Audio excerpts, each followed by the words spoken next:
I want to tell y'all about the time I got pulled over by the Gloucester police.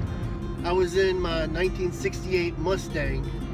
I was driving through Gloucester, heading to the mall in Hampton to drop off a video camera that I needed to get repaired.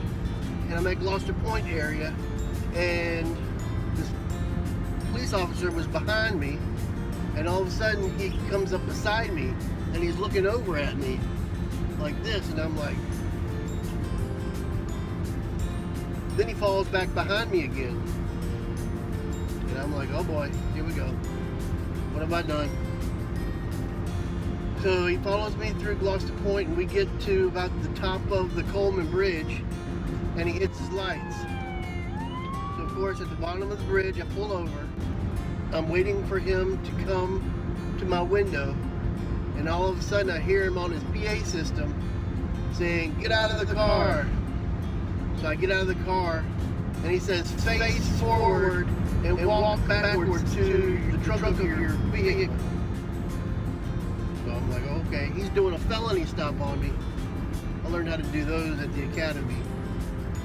So I get to the back of my car, and he tells me to put my hands on the trunk.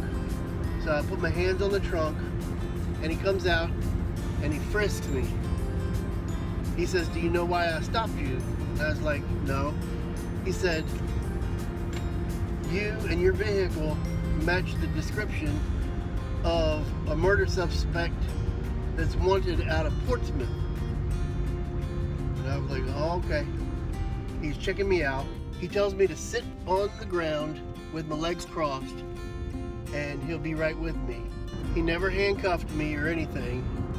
And at this point, like 5 or 6 other marked and unmarked police cars are pulling up, and they're walking around talking, looking in my vehicle. And since I knew I had done nothing wrong and I was not the person they were looking for, I wasn't scared. So then everybody starts to leave, and the officer comes over to me and says, "Sorry, Mr. Ashby, I just had to check you out." And I was like, "No problem, man. I hope y'all catch this guy." And then he sent me on my way. So I dropped the video camera off in Hampton and headed back to Gloucester to the Wellness Fitness Center because I was going to work out.